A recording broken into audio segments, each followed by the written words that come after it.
नमस्कार। आज हमारे साथ डॉक्टर मंजीत सिंह नेत्र विशेषज्ञ उपस्थित हैं। आज हम इनसे बात करेंगे सफ़ेद मोतियाबिंद के ऊपर। सर, आप कुछ बताएंगे इसके ऊपर? ऐसा है, एक सफ़ेद मोतियाबिंद जो है एक नेशनल हेल्थ इशू भी है, क्योंकि ये मोस्ट कॉमन काज है करेक्टेबल ब्लाइंडनेस का। वो नेत्रहीन लोग जिनको डॉक्टर लोग ठीक कर सकते हैं, उनका सबसे मुख्य कारण यही है। और इसको डिटेक्ट करना और इसको ट्रीट करना और इसको प्रोग्रेस होने से रोकना, ये बहुत हर स्टेज पे इम्पोर्टेंस है। जैसे मरीज़ों को जिनको धुंधला दिखता है और ऐसी चीज़ें तुरंत रिपोर्ट करनी चाहिए। तो क्या स्टार्टिंग के क्या क्या कारण हो सकते हैं सफ़ेद मोतियाबिंद के? सफ़ेद मोतियाबिंद एक तो सीनाइल चेंजेस होती हैं, उम्र के साथ हो गया, वो यूजली 60+ लोगों में हो जाता है और कई बच्चों में हो जाता है। उसको हम कंजेनिटल कैटरैक्ट या कुछ डेवलपमेंटल कैटरैक्ट भी होते हैं। बच्चों को कैसे? वो कंजेनिटल कैटरैक्ट होते हैं, जैसे बच्चा माँ के पेट में ही जब आंखों का लेंस बन रहा होता है तो उसमें कोई चेंजेस आने से वो बच्चे को जो मोतियाबिंद हो जाता है, उसका लेंस धुंधला हो जाता है। तो कुछ दवाइयाँ हैं जो इनडिस्क्रिमिनेट यूज से हो सकता है, जैसे स्टीरॉयड है।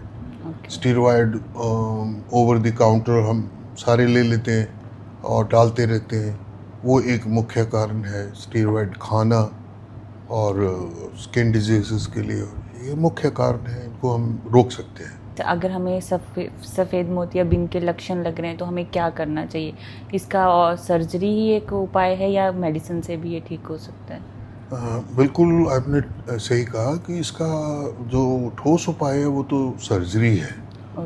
उसके बगैर कोई दवाई नहीं है दुनिया में जो इसको डिसॉल्व कर सके। हमारे थोड़ा सा रूरल एरियाज में कई लोग बहकावे में आ जाते हैं, जी फलाने गुरुजी की मेडिसिन है, उससे ठीक हो जाता। ज़रूर गुरुजी को मानिए, पर वो दवा से ठीक होने वाली चीज़ नहीं है। कुदरत ने ही नहीं ऐसा बनाया, तो उसका ऑपरेशन ही है। ऑपरेशन बहुत सरल है, कोई इंजेक्शन नहीं लगता, कोई पट्टी नहीं होती, कोई टीका नहीं, कोई टांका नहीं है, और कोई मौसम का भी इफ़ेक्ट नहीं है। मैं आपको बताऊं, जैसे आजकल सब लोगों के घर में एयर कंडीशन है, कूलर है, फ़ैन तो है ही है। हाँ जी। तो कुछ पसीना नहीं आना का होता। मेरे ख्याल में every season is good season for cataract surgery. ठीक है सर। और बच्चों के लिए भी सर्जरी या उनके लिए दवाई से हो सकता है ठीक? बच्चों का भी ये देखना पड़ता है कि अगर एक तरफ ही है तो उसको तुरंत करना पड़ता है। क्योंकि वो बच्चों की जो है विज़न डेवलपमेंट होती है, तो उसमें वो इनहिबिट कर देते हैं, दोनों की बराबर डेवलपमेंट नहीं होती, इसलिए उसको जल्दी करना पड़ता है, may be after few months. And तो कैसे पता चलेगा बच्चे को कि ये दिक्कत है? वो यूजली वाइट स्पॉट ही नोट कर सकते हैं पेरेंट्स, और कुछ आंखों की डेविएशन देख सकते हैं कि कोई आंख एक तरफ तो नहीं है जाती, तो वो बता सकते हैं, उससे पता चल जाएगा। पता चल जाएगा। ठीक है, फिर अपने डॉक्टर से दिखा के उसका जो भी इलाज वो करवा सकते हैं। जो ये सफ़ेद मोतियाबिंद का ऑपरेशन जो होता है, इसका क्या कितने टाइम के लिए परहेज़ या कैसे रहता है, इसका कुछ बताएंगे आप? इसका वैसे तो इसको डे केयर प्रोसीजर बोलते हैं। अच्छा। कि ओनली डे में ही पेशेंट आए और ऑपरेट करा के चले जाए, घर जा सकता है, क्योंकि कोई इंजेक्शन नहीं हम यूज़ कर रहे हैं।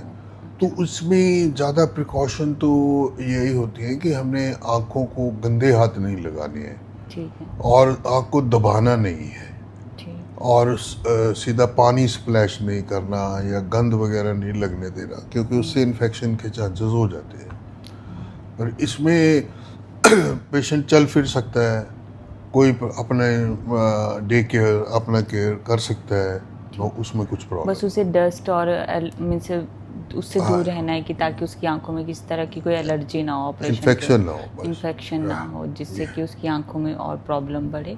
डॉक्टर मंजीत ने हमें बताया कि कैसे सफ़ेद मोतियाबिंद के कारण होते हैं, क्यों होता है और इसका इलाज क्या है, इसके साथ हम नेक्स्ट वीडियो में अब आपसे किसी और विषय पे बात करेंगे।